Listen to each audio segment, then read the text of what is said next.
कुछ दिन पहले मैं वाराणसी गया था, जिसे हम प्यार से बनारस कहते हैं। तो बच्चा वहां जा करके ना मैं मंदिरों के दर्शन करते रहता हूँ। तो वहां मैं मंदिर में गया तो एक बहुत लंबी लाइन लगी थी और मेरी थोड़ी सी तबीयत खराब थी। तो मैंने सोचा यार इतनी लंबी लाइन है, मैं चक्कर खा के गिर गया तो मैं तो उदास हो गया। वहां पे पता नहीं कहां से कौन भगवान के रूप थे, कौन थे, एक व्यक्ति आए। उन्होंने कहा कि बच्चा थके हुए लग रहे हो, चलो एक और रास्ता है जो सिर्फ यहाँ के लोगों को पता होता है, वहां से आपको ले जाता हूं मैं। और उन्होंने मेरा हाथ पकड़ा और मुझे उस सीक्रेट रास्ते से लेकर के गए और मैंने भगवान का फिर दर्शन कर लिया मंदिर में। और मेरी तबीयत थोड़ी खराब होने के कारण मैं लंबी लाइन से नहीं जा पाया, वरना मेरी तबीयत ठीक होती तो मैं लंबी लाइन से चला जाता। यही आईआईटी जेई की तैयारी करते हुए बच्चों के साथ होता है कि आपके अच्छे रैंक होते तो आप नॉर्मल प्रोसेस से बहुत टॉप कॉलेज में जा सकते थे, लेकिन किसी कारणवश हमारी थोड़ी तबीयत खराब हो गई, हमारे थोड़े रैंक खराब रह गए, हमारे थोड़े परसेंटाइल खराब रह गए। तो क्या भैया मैं भगवान के दर्शन नहीं कर पाऊंगा? क्या मैं अच्छे कॉलेज में नहीं जा पाऊंगा? मैं हूं वो लोकल आदमी, मैं हूं वो लोकल व्यक्ति जो तुम्हें ले जाऊंगा। मुझे रास्ते पते हैं। बहुत सारे ऐसे रास्ते होते हैं ना जो आम बच्चे को नहीं पता होते। वो तो सोचता है कि सिर्फ जोसा के थ्रू एडमिशन हो गई या मैक्स टू मैक्स सीसैप के थ्रू एडमिशन होगा, उसके आगे बच्चे को पता ही नहीं। और मैं कह रहा हूं कि तुम्हारे 20 परसेंटाइल, 30 परसेंटाइल, 40 परसेंटाइल भी है ना, मैं एडमिशन कराऊंगा जो तुम्हारे परसेंटाइल के लिए बेस्ट कॉलेज होंगे। और ये वीडियो उस तरीके की नहीं बनाने वाला कि एक ही वीडियो में 5000 कॉलेज के नाम लिख दिए और तुम कंफ्यूज हो गए। सीखना तुम्हें ही पड़ेगा बच्चा। काउंसलिंग का प्रोसेस किसी काउंसलर के भरोसे पे बैठे रहोगे ना तो बड़ी दिक्कत आती है। रीजन बीइंग कि काउंसलर क्या करते हैं कि हर परसेंटाइल के लिए वो पहले से ही पीडीएफ तैयार करके रखते हैं कि अच्छा 98 परसेंटाइल वाला कस्टमर आया तो उसे ये वाला पीडीएफ फॉरवर्ड कर दो 500 रुपए लेकर के। अच्छा 10 परसेंटाइल वाला है, ये वाले पीडीएफ फॉरवर्ड कर दो। चीजों के बारे में जानना आपको पड़ेगा, रिसर्च आपको करना पड़ेगा। ये वीडियो वो होने वाली है जो आपको पूरा का पूरा पाथवे दे देगी कि तुम्हें करना क्या क्या है। इस वीडियो के एक एक पॉइंट पे एक एक घंटे की वीडियो बनाई जा सकती है। और अगर तुम कहोगे तो मैं बना भी दूंगा। तुम में से कोई बच्चा अगर इनकेपेबल होगा कि भैया मेरे से नहीं हो रहा तो मैं बना भी दूंगा। बट आज की वीडियो में हम बात करेंगे कि तुम्हें अपने परसेंटाइल, कितना भी कम परसेंटाइल हो, घबराने की बात नहीं है, कॉलेज मैं दिलाऊंगा। तो सबसे पहले इसका पाथवे क्या होने वाला है। बच्चे सबसे पहले स्टार्ट करेंगे हम टॉप परसेंटाइल से। कोई बच्चा 99 परसेंटाइल पे होगा, 97 पे होगा, 98 पे होगा, वो बच्चे कैसे कॉलेज लेंगे? वो तो अभी जेई एडवांस की तैयारी कर रहे होंगे, तो वो अगर जेई मेंस के थ्रू एडमिशन लेना चाहते हैं तो वो किस तरीके से लेंगे। उसके बाद हम नीचे आते आते आते आते लो रैंक की तरफ जाएंगे और लोवेस्ट रैंक के जो बच्चे होंगे उन्हें भी मैं कॉलेज दिलाऊंगा। आपको इसी फॉर्मेट में प्रोसीड करना है कि आपको सबसे पहले जोसा सीसैप के थ्रू जाना है, फिर सबसे इंपॉर्टेंट तुम्हारे लिए ये स्टेट काउंसलिंग। इसमें से तुम जिस स्टेट में होगे ना, तुम्हें मैक्सिमम उसी के बारे में पता होगा या अपने स्टेट के आसपास के बारे में, मैं सारा का सारा डेटा तुम्हें दे दूंगा। और कितने लो परसेंटाइल पे कॉलेजेस मिल जाते हैं ना, ये सुन करके तुम शौक रहोगे। फिर उसके बाद बहुत सारे कॉलेज है 12th मार्क्स पे, और नॉर्मल कॉलेजेस नहीं, ट्रिपल आईटी हैदराबाद तक 12th के मार्क्स पे एडमिशन देता है। अब ये बच्चों को शॉकिंग लगेगा, ट्रिपल आईटी हैदराबाद, ये तो टॉप कॉलेज आता है ना भैया। हाँ, लेकिन वो 12th के मार्क्स पे एडमिशन देता है एक प्रोग्राम के अंदर।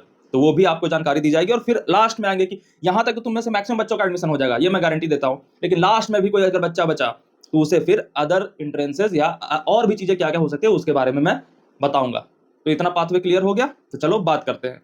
तो सबसे पहले जिन भी बच्चों की रैंक 35,000, यहाँ पे कॉमन रैंक की बात करो, कैटेगरी रैंक की नहीं, कॉमन रैंक में जिस भी बच्चे की रैंक 35,000 के ऊपर है, 10,000, 20,000, 30,000 है, तो वो जोसा के थ्रू जाए। वो अपना जे एडवांस की भी तैयारी करें और जोसा के थ्रू आप काउंसलिंग करोगे, आपको कॉलेज मिल जाएगा, आपको कुछ सोचने की जरूरत नहीं है। अगर 35,000 के नीचे है तब बात करते हैं कि हम कैसे कैसे प्रोसीड करेंगे। अगर 35,000 के नीचे है तो सबसे पहले आप ट्राई करोगे सीसैप में। जोसा का जब सारा का सारा काउंसलिंग हो जाता है, उसमें जो सीट्स बच जाते हैं बच्चा, वो फिर सीसैप राउंड में आते हैं। पिछले साल 2 राउंड सीसैप राउंड हुई थी और इसमें तुम सुन करके दंग रह जाओगे कि 2.5 लाख रैंक तक एनआईटीज मिले हैं, और वो भी ऐसे रिजर्व कैटेगरी में नहीं, जनरल। अब ये सुनने में तुम्हें मजाक लग रहा होगा, बट सीसैप बहुत इंपॉर्टेंट राउंड होता है। बट फिर भी मैं तुम्हें एक कोर्स वाइज सेफ रैंक का आइडिया दे देता हूं कि बच्चा अगर आपको एनआईटी में सीसैप के थ्रू लेना, आपको पता है ना कि जोसा से 3 तरीके के कॉलेजेस में एडमिशन मिलते हैं, एक एनआईटी, एक ट्रिपल आईटी और एक जीएफटीआई, जेई मेंस के स्कोर पे। जेई एडवांस में तो फिर आईआईटीज एक चौथा इंस्टीट्यूट जोड़ सकते हो, बट वो जेई एडवांस अभी तक हुआ नहीं है। तो जेई मेंस के बेसिस पे जोसा और सीसैप के थ्रू 3 तरीके के कॉलेजेस में एडमिशन मिलते हैं आपको, एनआईटी, ट्रिपल आईटी और जीएफटीआई। अगर आप जनरल कैटेगरी से हो, और ये सारी सीआरएल रैंक लिखी है मैंने, कॉमन रैंक, कैटेगरी रैंक नहीं, जनरल कैटेगरी से हो और 1 लाख रैंक तक भी है ना, तो सीसैप में आपको एनआईटी मिल जाएगा।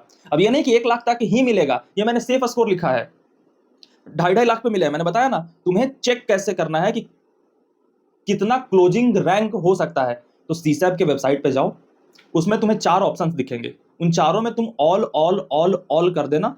फिर तुम्हें सीसैप के अंदर जितने भी कॉलेजेस हैं उन सब के ओपनिंग रैंक और क्लोजिंग रैंक का डेटा मिल जाएगा। इस वीडियो को मैं लंबा नहीं करना चाहता था, तो मैं उतने सारे कॉलेज को डिस्कस नहीं करूंगा। आराम से एक दिन देना, सीसैप के सारे कॉलेजेस के लिस्ट को देख लेना कि क्लोजिंग कहां कहां हुई है, ईडब्ल्यूएस के लिए, जनरल के लिए, ओबीसी के लिए, एससी के लिए, एसटी के लिए, वुमेन रिजर्वेशन के लिए, वो सारे डेटा उनके वेबसाइट पे दिया हुआ है। तो पहला तुम्हारा टास्क ये हो गया। फिर भी एक ब्रॉडर आइडिया यहां देता हूं कि एनआईटीज में लेना है तो 1 लाख तक आप सेफ रहोगे, ट्रिपल आईटी में लेना है तो 1,05,000 रैंक तक आपको मिल जाएगी, जीएफटीआईज में 8 लाख रैंक तक मिल जाएगी आपको।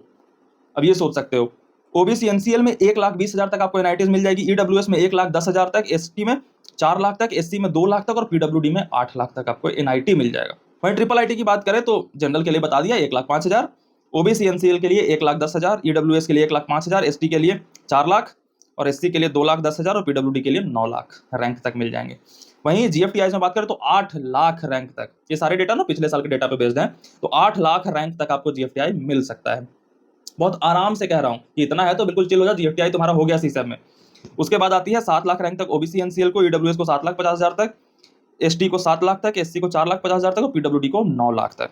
अब इतने तक आपको सीसैप में ये कॉलेज मिल जाएंगे। अब इससे भी बच्चे बच जाते हैं कि भैया इसमें भी नहीं हुआ, हम एकदम निहायती बर्बाद हो गए, तो आपके लिए क्या ऑप्शन होगा? तो उसके लिए आती है स्टेट काउंसलिंग, और स्टेट काउंसलिंग जानना तुम्हारे लिए सबसे ज्यादा जरूरी है। लेकिन उससे पहले एक ऐसे कॉलेज के बारे में हम डिस्कस कर लेते हैं जिनको इन सारे कैटेगरीज में मैं रख नहीं पाया, इसलिए इसे अलग से बता दे रहा हूं। एक और ऐसा जबरदस्त कॉलेज है जो आपके करंट जेईई मेन के परसेंटाइल पे आपको एडमिशन तो नहीं दे सकता, लेकिन स्कॉलरशिप जरूर दे सकता है, वो भी पूरे 4 साल की फी पर। इस इंस्टीट्यूट की डिमांड रिसेंटली इतनी ज्यादा बढ़ चुकी है कि जेईई में अच्छे रैंक लाने वाले बच्चे भी यहाँ एडमिशन ले रहे हैं। मैं बात कर रहा हूँ न्यूटन स्कूल ऑफ टेक्नोलॉजी की। आप में से बहुत सारे बच्चे एनएसटी के बारे में जानते होंगे, बट एक बहुत बड़ी न्यूज ये है कि एनएसटी का अब एक नया कैंपस बैंगलोर में भी खुल चुका है। Bangalore silicon valley of India कहा जाता है, जहां पे बहुत सारे कॉर्पोरेट और स्टार्टअप हैं जो बहुत सारे अपॉर्चुनिटीज पैरेलली आपके लिए ओपन करते हैं। और न्यूटन स्कूल ऑफ टेक्नोलॉजी जैसे अपने कैंपसेस में एडवांस करिकुलम फॉलो कराता है, वैसे ही बेंगलोर वाले कैंपस में भी होगा। आपको यहाँ टॉप एमएनसीज के एक्स लीड्स पढ़ाएंगे। साथ ही एक खास बात यह है कि बेंगलोर में आपको स्पेशलाइजेशन करने का भी मौका मिलेगा, जैसे एआई, टेक एंटरप्रेन्योरशिप या रोबोटिक्स में भी। एनएसटी चूज करने का रीजन इनके पहले बैच के अचीवमेंट से समझ आएगी तुम्हें। जहां कई कॉलेजेस के 4th ईयर स्टूडेंट्स की प्लेसमेंट नहीं लग रही थी, वहीं यहाँ के फर्स्ट बैच के 93% स्टूडेंट ने 2nd ईयर तक ही रेजर पे, डीआरडीओ, जूम कार जैसे कंपनियों में इंटर्नशिप क्रैक कर ली,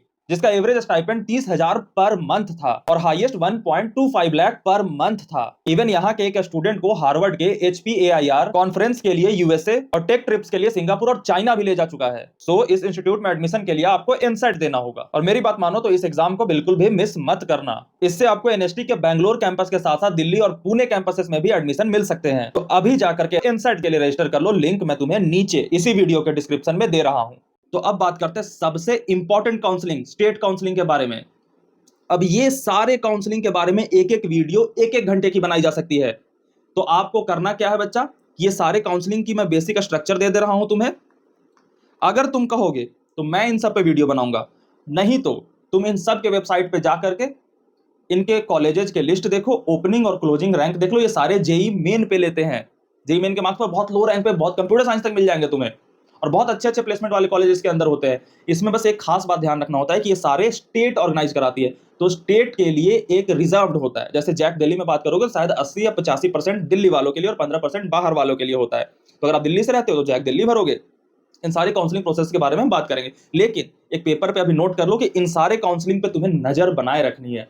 यूट्यूब पे सिंपल टाइप करोगे जैक दिल्ली काउंसलिंग, किसी ने बहुत अच्छी वीडियो बना रखी होगी, तो आपको इसके बारे में जान लेना है।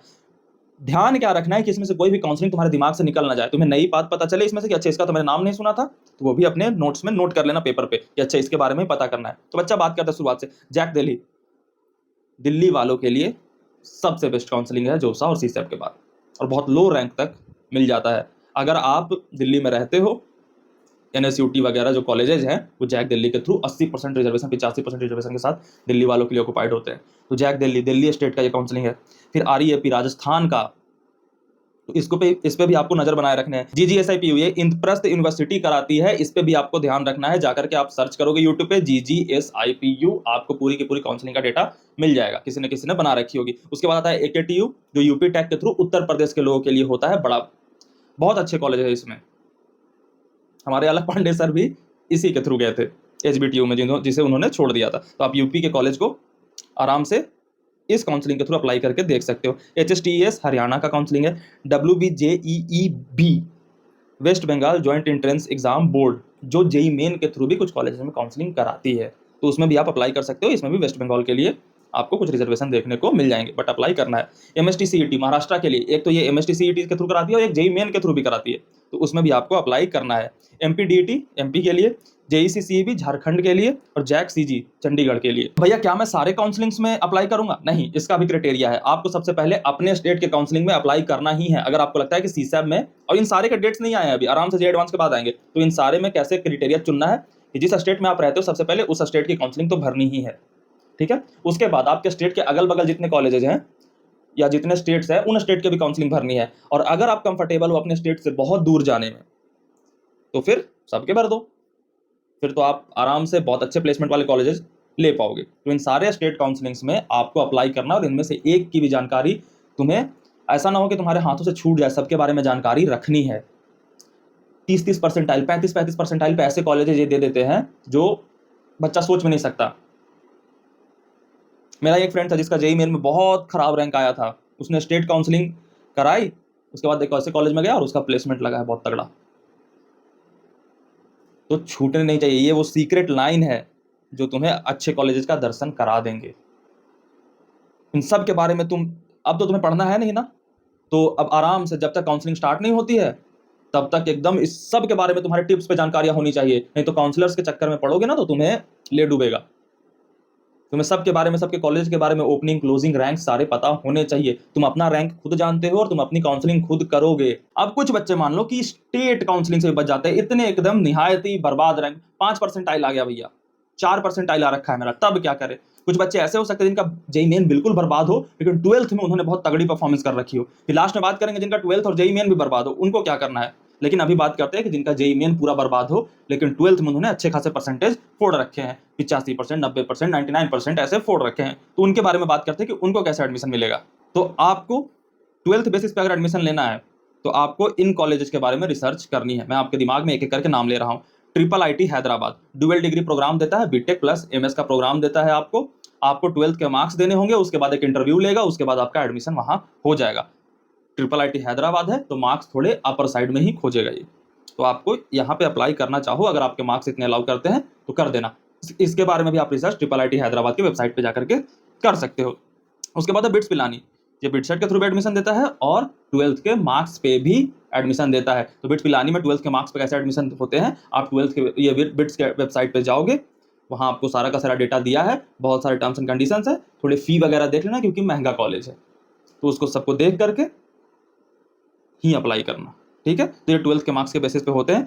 जेपी अच्छा कॉलेज है, मेरे कई पहचान के बालक वहाँ पढ़ रहे हैं, तो ये भी 12th के बेसिस पे आपका एडमिशन देता है, इंजीनियरिंग ही कराता है, तो इसमें भी आप अप्लाई कर सकते हो। थापर नाम सुना होगा, तगड़ा कॉलेज है, यहाँ भी 12th के बेसिस पे एडमिशन होता है। इसके बारे में भी तुम्हें रिसर्च करनी है, स्पून फीडिंग नहीं कर रहा, सारी काउंसलिंग की जिम्मेदारी तुम्हारे कंधों पर है। आज से शुरू करो, जैसे पढ़ाई के टाइम पे, जेई के टाइम पे मैं तुमसे तैयारी कराता था ना, ऐसे ही काउंसलिंग तुम्हें कैपेबल बनाऊंगा कि तुम कराओगे। लेकिन ये सारे ऑप्शंस की तुम में से कोई छूट ना जाए कि भैया पता नहीं था इसके बारे में इसलिए हमने नहीं करा, नहीं। अब मैं तुम्हारे दिमाग में जो जो तुम्हें पता करना है वो सारी चीजें बता रहा हूँ। शास्त्रा यूनिवर्सिटी, इसके बारे में भी आप डालो, बढ़िया सा रिव्यू आप देखो कि किस तरीके की यूनिवर्सिटी है, 12th के बेसिस पे एडमिशन देती है, जाओ और पता करो। वीआईटी वेल्लोर, एक तो वीआईटी का खुद का एंट्रेंस होता है उसके थ्रू, और एक 12th के मार्क्स पे भी ये एडमिशन देते हैं, तो यहाँ पे भी आप जा सकते हो। फी थोड़ा देख लेना हायर साइड में। अब उन बच्चों के बारे में बात कर लेते हैं जिनका 12th भी बर्बाद है और जेई मेन भी बर्बाद है। तो बच्चा आपके लिए फिर लास्ट ऑप्शन बचता है कि आप अदर स्टेट के एंट्रेंस के एग्जाम में अपीयर हो जाओ, या फिर ड्रॉप ले लो, और या फिर आप ड्रॉपर ही थे तो फिर आप सीयूईटी के थ्रू जा सकते हो, बीएससी वगैरह कर सकते हो, वहां से भी फिर आईआईटी जाने का सपना आईआईटी जैम के थ्रू पूरा कर सकते हो। तो ये सारी चीजें आप सोच सकते हो। बीसीए कर सकते हो, बीसीए में बहुत जगह पे एडमिशन हो जाएंगे, और बीसीए पे अगर चाहते हो कि भैया बीसीए में क्या क्या करियर ऑप्शन है वो बता दो, तो वो भी मैं बता दूंगा। लेकिन आपको अभी क्या करना है कि स्टेट एंट्रेंस एग्जाम के बारे में सोचना है। आपने बहुत सारे भर रखे होंगे, बिटसेट भर रखा होगा, कॉमेड के भर रखा होगा, डब्ल्यूबीजेई भर रखा होगा, मणिपाल का एक एंट्रेंस टेस्ट आता है वो भर रखा होगा, एमएसटी सीईटी भर रखा होगा। तो इन सारी चीजों पे आपको ध्यान देना है, और इनके फिर काउंसलिंग इनके थ्रू जो होते हैं उनमें आपको अप्लाई करना है, ठीक है। तो जिनके जेई मेन भी बर्बाद है और 12th भी बर्बाद है, उनका एक लास्ट ऑप्शन है, या तो स्टेट के जो एंट्रेंस एग्जाम होते हैं वो देने हैं। अब मैंने वीडियो बना रखी है कि स्टेट एंट्रेंस एग्जाम कौन कौन से देने हैं, उसे आप जाकर के देख लो, ठीक है। उसके बाद अगर स्टेट वाले भी डेट्स चले गए तो फिर आप 2-3 करियर ऑप्शंस भी तलाश कर सकते हो कि सीयूईटी के थ्रू मैंने चला गया, या फिर बीसीए में चला गया, बीसीए प्लस एमसीए बीटेक के बराबर हो जाता है, तो आपने बीसीए करा फिर एमसीए करा, उसके बाद आपकी बीटेक की इक्विवेलेंट जॉब्स और प्लेसमेंट लग जाएंगी।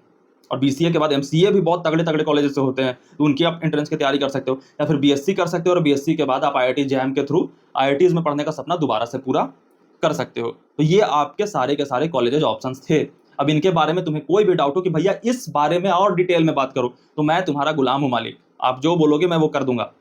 ये वीडियो बस आपको एक फ्रेमवर्क देने को था। आप कमेंट में बताओ कि भैया मुझे इस स्टेट काउंसलिंग के बारे में समझ नहीं आ रहा, तो थोड़ा सा डिटेल में बात कर दो, तो मैं डिटेल में, अगर तुम एक बच्चे भी बोलोगे ना कि भैया मैं अकेला हूं, कोई इस बारे में नहीं पूछ रहा, बस मैं पूछ रहा हूं, तो मैं तुम्हारे लिए भी बता दूंगा। तो चिंता की बात नहीं है, घबराना बिल्कुल नहीं है, तुम्हारा जहां भी दिक्कत होगा ना, हाथ पकड़ के पहुंचाऊंगा। और जब तक तुम कॉलेज, और ये मत सोचना कि किसी मौके पे धोखा दे दिया और पैसे मांग लिए, नहीं मांगूंगा, भरोसा रखो, ठीक है। तो चिल रहो, ओके। कोई दिक्कत हो कमेंट में तुरंत डालो और पूछ डालो।